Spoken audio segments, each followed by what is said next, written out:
The message lit up our old family group thread like a warning flare. Family check-in, Thursday 7 p.m. Olivia needs guidance. My situation. That's what they called my decision to leave my tenured university role and build a climate tech startup in 2019.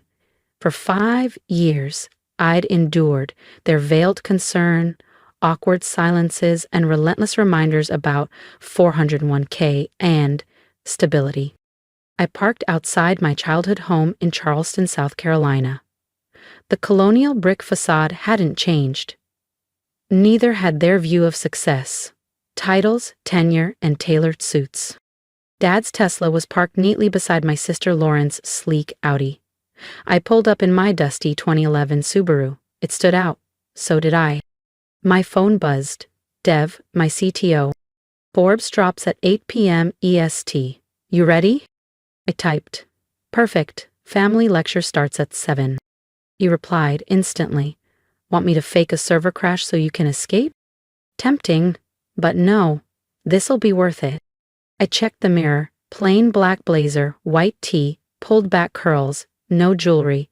Let them assume I was barely scraping by. Mom opened the door before I knocked. Chanel's suit, frown barely concealed. Olivia, 2 minutes late.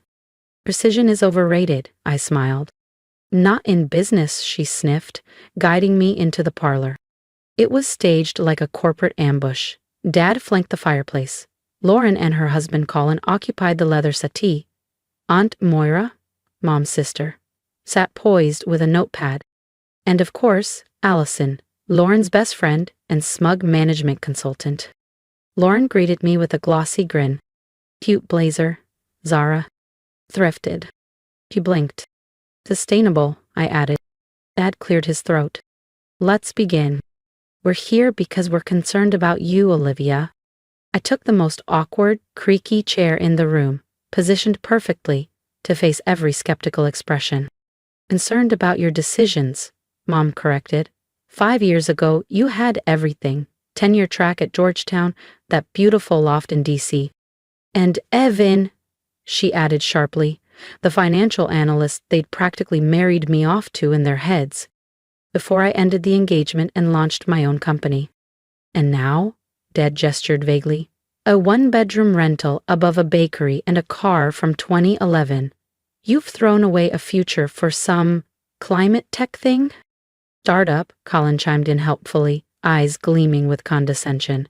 Though let's be honest, startups only work if they scale. Your sector's oversaturated. You'd need major capital just to compete. I almost laughed. Colin, who failed to launch his own app 3 times. Colin, who pitched a green energy idea last month to one of my shell firms and got rejected again.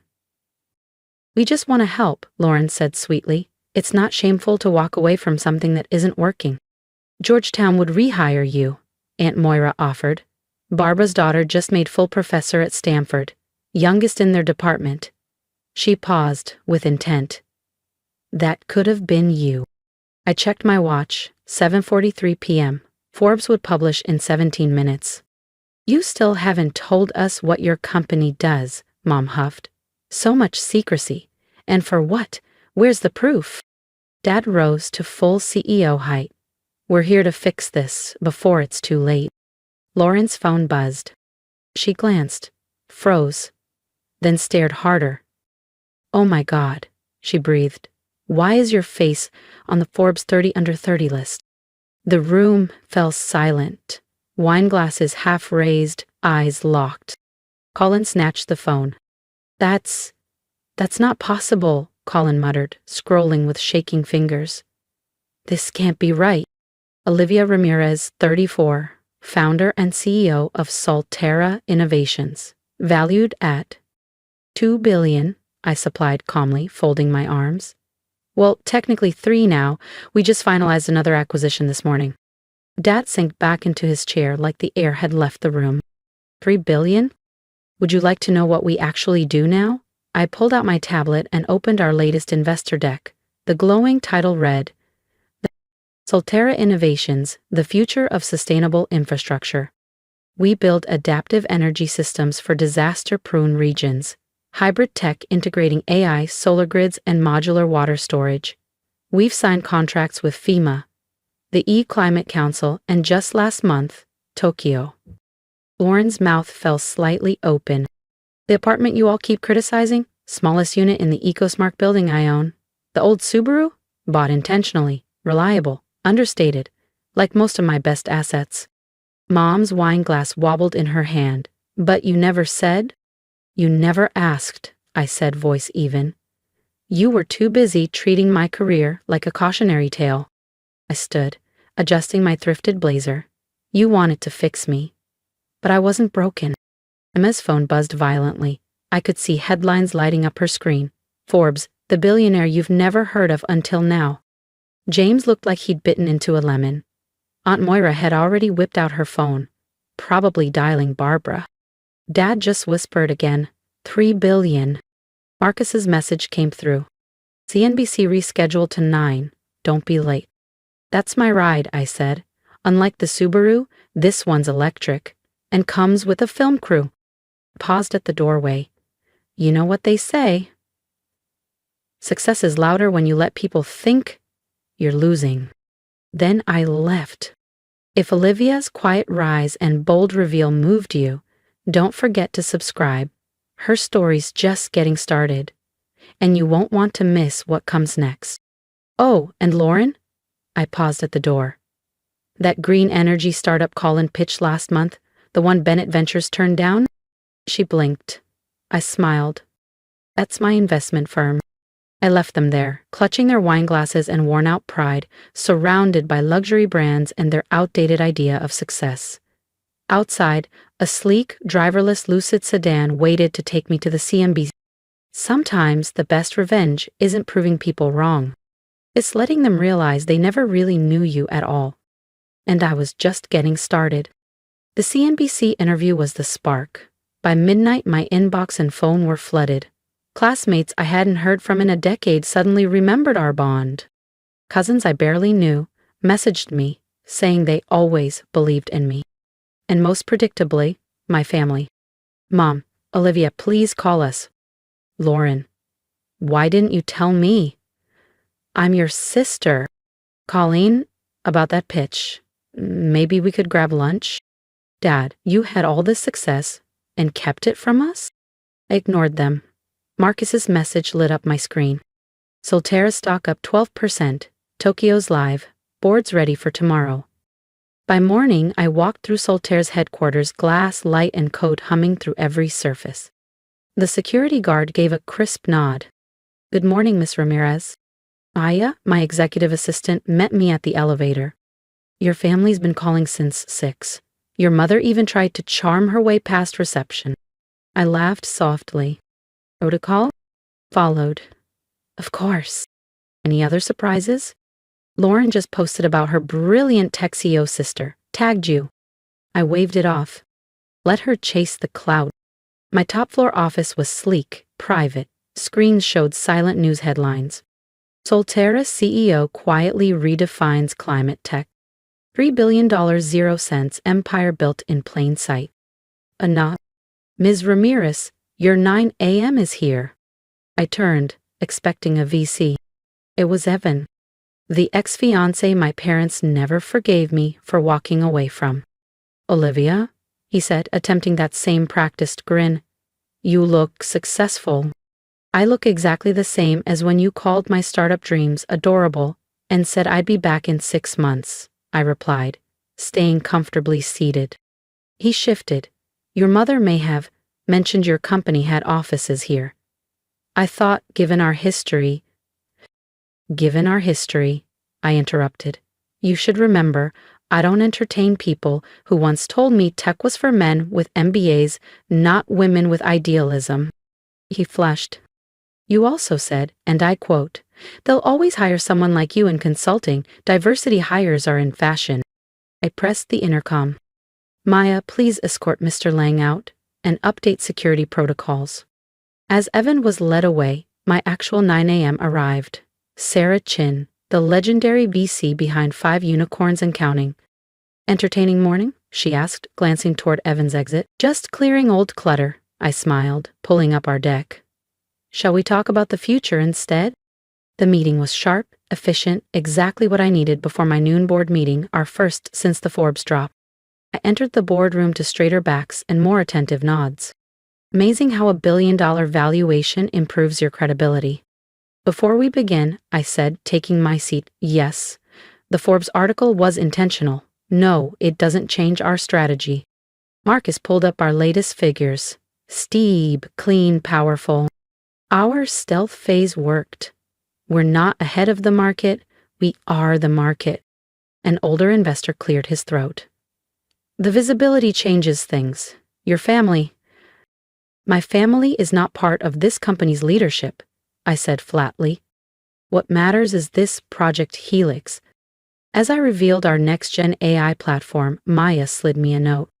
Your sister's downstairs, refusing to leave. I replied quietly.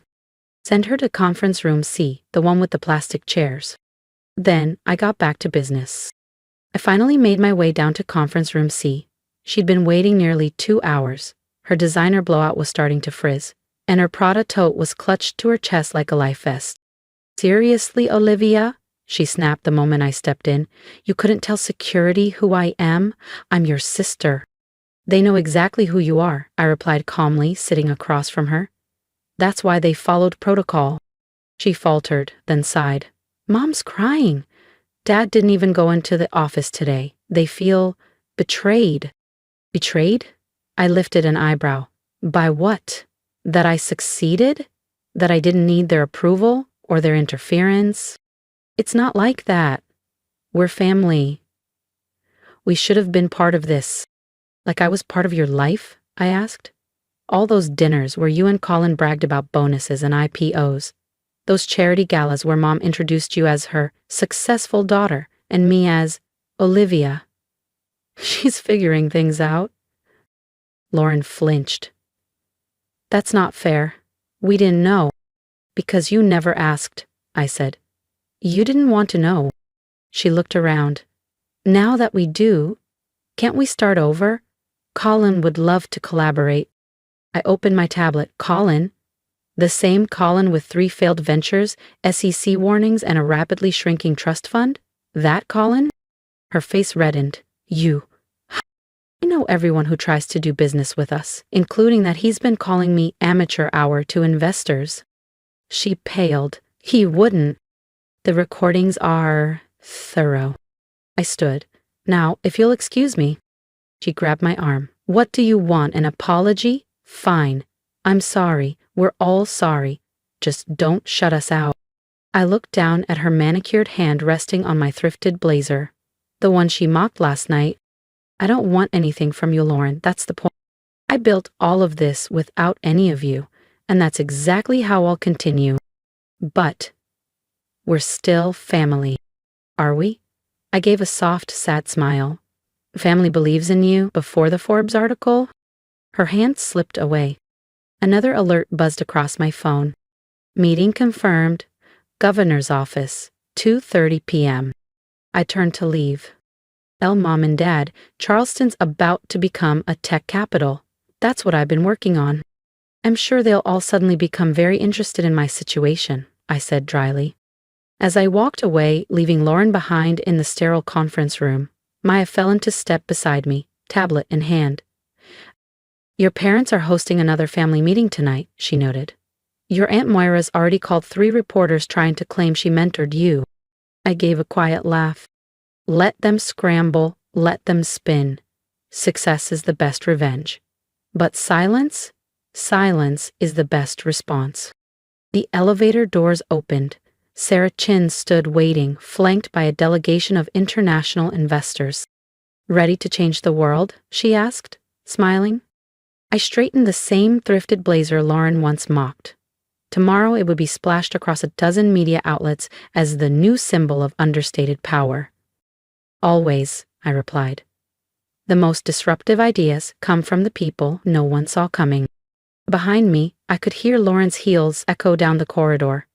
Louder than applause, louder than validation. But I didn't flinch. I wasn't the overlooked sister anymore. I was the architect of the future. 1 month after the Forbes article, I sat in my office reviewing quarterly numbers. Solterra's stock had doubled. Our AI ecosystem was being hailed as transformational. Privacy had become a luxury, but influence, now, was routine. I reappeared. Your father's downstairs. I didn't look up. Same answer as yesterday. Is different today. No Mercedes, no suit, just jeans and a briefcase. That made me pause. Richard Ramirez, global strategy guru, wearing jeans. I pulled up the lobby feed. There he was. Smaller somehow. Quiet. The briefcase sat on his lap, untouched. Send him up, I said softly. As I waited, I glanced at the framed headlines on my wall. Solterra disrupts global climate strategy. Ramirez rewrites the rules of tech power. Success doesn't need permission. Dad entered, slowly, almost cautiously. He took it all in. No words, yet. And for once, that was enough. The whiteboards behind me were covered in equations and evolving models. Real-time market tickers flickered across mounted screens. Through the floor-to-ceiling windows, Charleston stretched out beneath us. Familiar and unrecognizable all at once. Dad glanced around, quietly overwhelmed. Your mother keeps setting a place for you at dinner, he said finally. Every Thursday night, just in case. I gestured to the chair across from me. He sat slowly, resting a worn leather briefcase on his knees. I've been thinking, he began, about your 5th grade science fair. Of all the things he could have said, that wasn't on my list. You built a weather-predicting neural net. Everyone else had baking soda volcanoes. You had algorithms. He gave a faint smile. You won first place. I missed it. Board meeting. You tried again? I remember. You know what I don't remember? He continued. Asking you how it worked. Why you loved it. What you dreamed of building. He opened the briefcase and laid out a stack of papers. My earliest patents, published research, startup documents. You filed your first patent at 19, built your first AI protocol at 22, 3 startups before Solterra. We had no idea. Because you never asked, I said gently. You didn't want to know. He looked up, eyes softer. We were wrong. I was wrong. The pause between us was decades long. Your mom, she's learning Python, he added, says she wants to understand. Lauren's reading up on AI ethics, Colin. Colin's been pitching my competitors, I cut in, using my name for access. Dad winced. I didn't know. There's a lot you didn't. He pulled out one last paper, a photo. Me, 11 years old, standing proudly beside a hand-built display labeled Neural Weather Model. Olivia Ramirez. When did we stop seeing you? He whispered. I stared at that girl. Unpolished, unapologetic, unstoppable. You know, I said quietly, that model predicted weather with 76% accuracy. Pretty impressive, he murmured. For a 5th grader, I finished. Want to know Solterra's current prediction accuracy? I asked. Dad glanced up, curious now. What is it? 99.997%. I turned my monitor toward him, revealing our latest simulations. We're not just forecasting weather anymore. We're modeling climate shifts, economic swings, population movements. Governments use us to prevent disasters. Corporations use us to adapt before chaos hits. For the first time, I saw it. Not just awe, but comprehension of what I'd built, of why I'd built it. Show me, he said quietly. Help me understand. I hesitated, then stood, walking to the largest whiteboard.